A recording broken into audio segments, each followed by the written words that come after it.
It's really not that big of a deal. I mean, as far as I'm concerned, if he's still listed as questionable, it's nothing disastrous whatsoever. He'd clearly be able to play in the next series, even though Steve Kerr is on the record saying that their status in this series will have no determination whatsoever as to when Steph Curry will play. His health will, how he's feeling. I can understand and respect that, but I ask the question again. Why jeopardize anything? Why not give him as much rest as you possibly can in this series? They are not playing against a team. They are playing against a collection of individuals. It's James Harden shooting the ball. It's James Harden passing the ball when he wants to. It's James Harden looking like a superstar scorer 1 minute and like somebody who doesn't know how to pass the next. Don't get me started with his defense. Yeah. I remember when Harrison Barnes blew by him the other day, and I'm watching guys talk about how Dwight Howard didn't cover James Harden when Harrison Barnes blew by him. But how do you get there in time when a guy takes one step and he's in the basket for a dunk? Who's that fast to be there? Unless you're just playing zone and you're manning the paint, there's no way that you could cover somebody defensively that gets blown by so easily. So when I look at it from that perspective, and I look at the fact that 6 different guys took more shots than Dwight Howard, it just tells me, Skip, you got to remember, I keep bringing this up because when Dwight Howard went to Houston, I was there. Remember, I sat down, I interviewed him. Remember, I was there with McHale and Akeem the Dream Olajuwon and all of these guys and Daryl Morey and these boys. And I heard what they said about what kind of team they wanted to have and what they wanted to do. And I watch this team now, and it's the complete antithesis of everything that they said. So when I look at it from that perspective, if you're the Golden State Warriors, you have nothing to worry about. You might have a home game. All you have to be concerned about is a 40 to 50 point explosion by James Harden. That's it. There's absolutely, positively nothing else for the Golden State Warriors to worry about.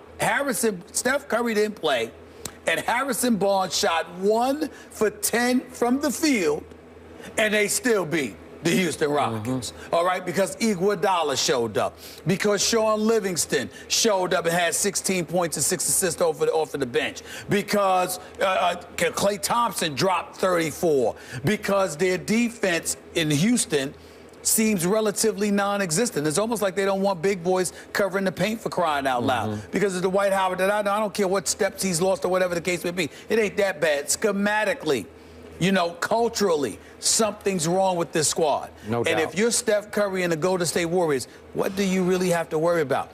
Play until you lose a game. Yeah. Now, if you lose a game, you're still up 2-1, and then after that, you can make that decision. Okay. Or you win, you'd be up 3-0, and then you'd be up 3-1 if they won a game. Okay. There's nothing to worry about. So you're saying there's nothing to worry about Steph's right ankle, correct? I'm saying there's nothing to worry about with the Houston Rockets, you're why saying jeopardize Steph Curry? In this series-wise, right. there's nothing to worry about. Nothing. Should there be anything to worry about going forward with this ankle? Of course, because of the history. Okay.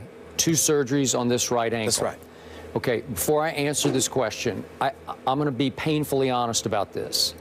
Maybe I should disqualify myself. Maybe I should recuse myself, because clearly this is the essence, what we're talking about, of the outcome of the Western Conference playoffs. It all is going to revolve around the right ankle, that little area right there of Steph Curry's.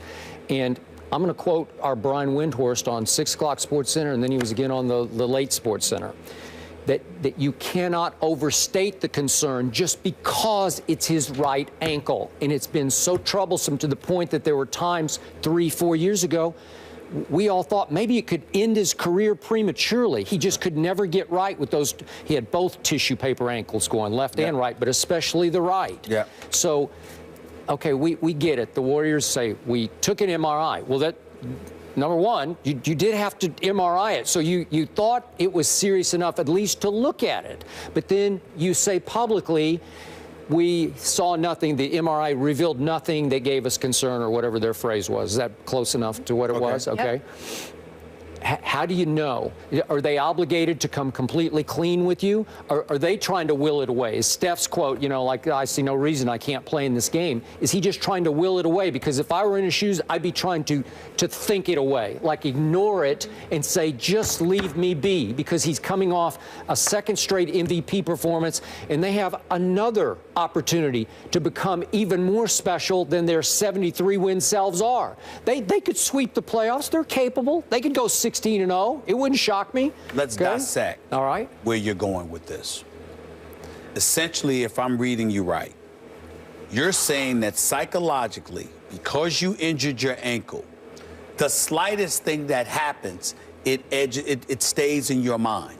Okay. Or what if it's really more hurt than you know? No, or I know. What I'm saying to you, it's a given. You're not 100%, because if you're feeling 100%, you're feeling 100%. But if you're feeling less than 100%, psychologically, it can have an impact on you because you take into account the history, what you remember about it, how you felt you overcame it. Suddenly, that's not your reality anymore because now it's hurting again, and it's the same ankle. I get where you're coming from. My point is that's even more of a reason to sit up there and rest him for as long as you possibly can. Because the one defender I do not want to inflict upon Steph right now is that guy. He's relentless. He's just all over you every second. He makes you do slightly awkward things because you can't really predict where he's going to go because he's so cat quick. So I wouldn't play Steph either of these two games at Houston and hope you could put this away, and you think there's a chance they could put away a team that might have already been psychologically put away, right? That's right. That's all right. So now I'm back to the issue.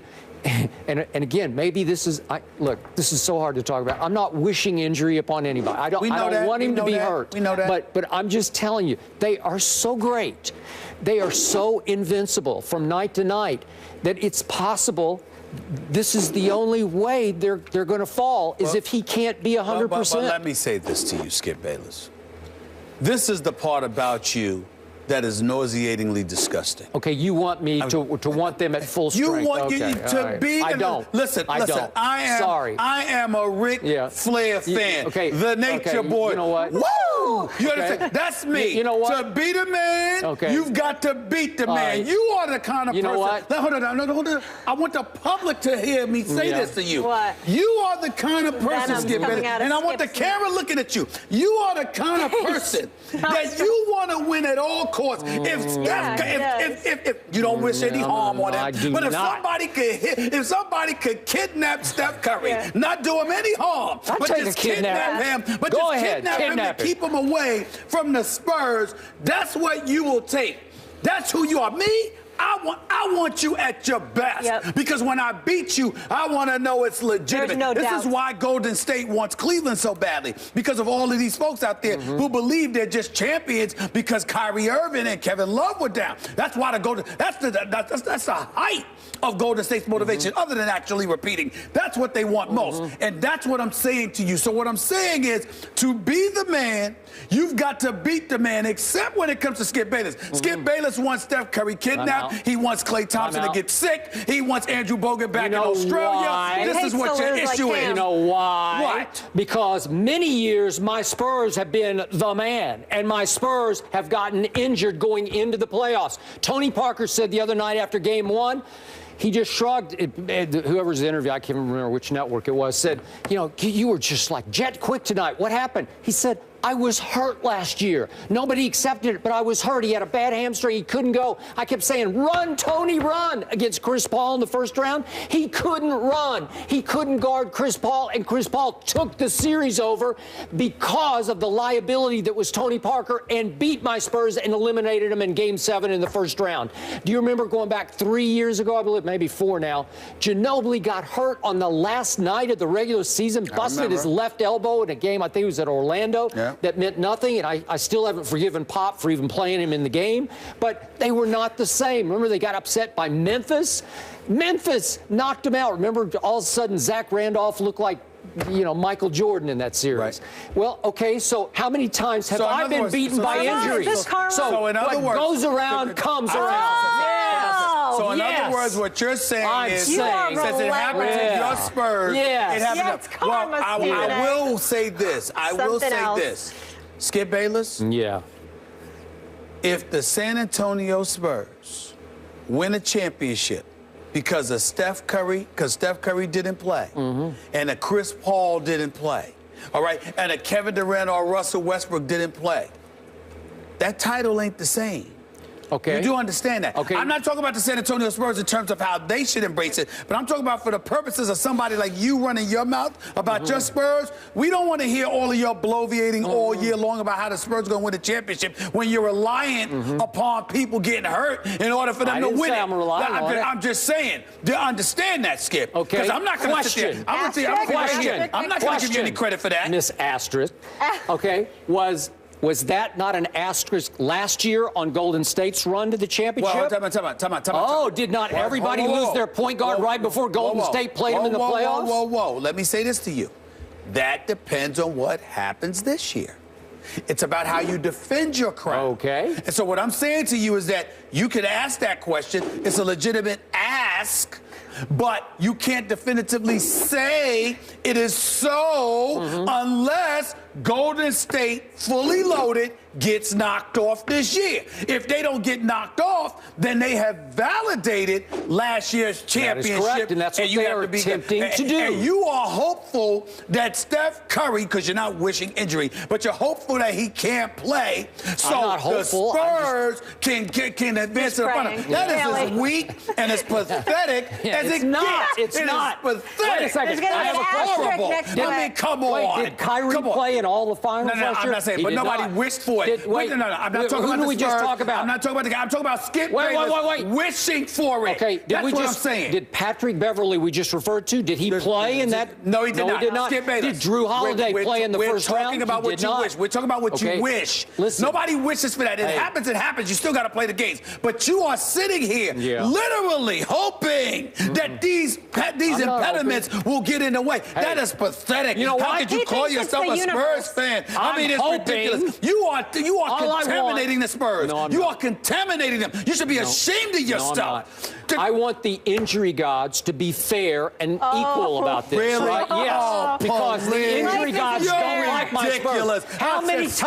How many times do you sit over there and say, you know why I don't like about the Spurs? They're going to get hurt going into the playoffs. They're too old. They're too fragile. Excuse me. How many times have you said that? What I say is that they're old and that Popovich can't help but rely on the boys he's always been relying upon. But what I'm saying to you is this. They got LaMarcus Aldridge. They got the reigning two-time defensive player of the year, Kawhi Leonard. Oh, now you're using my argument. They got these guys, and here you are hoping that they'll get help from an injury to somebody else. You're pathetic. If I were the Spurs, I wouldn't even want you as a fan. You know what? You have shamed this great organization. Pathetic. All right, allow me to wrap this up by saying my Spurs are looking so good right now. It doesn't count. It's against Memphis. Bring on 100% healthy Steph Curry. I'm good. I am good to go. All right. You don't mean it. I do mean it. You've lost all credibility as a Spurs fan. I don't even know if you'll get it back for the playoffs over. Real quick, because we have to go to break. How far can the Spurs go? The Warriors go without Steph? The Warriors will not win the West without Steph Curry. I think that was a Freudian slip. How far can the Spurs go without Steph? That was the question. The Warriors will not win. The Warriors will not win. It was the injury gods. They won't win the West without Steph. And obviously, they wouldn't win the championship. No, they wouldn't. We'll leave it there. God, you got me all fired up, too, all worked up. Now settle down. They'll win this series, though. Yep. They'll win this series no matter what. To the NFL next with RG3 under center. There's a lot of talk about the Browns trading the second pick, but should they? We discuss that after the break. Going hard for the team, call me the captain. Chasing after all I sacrifice on Sunday night to make sure my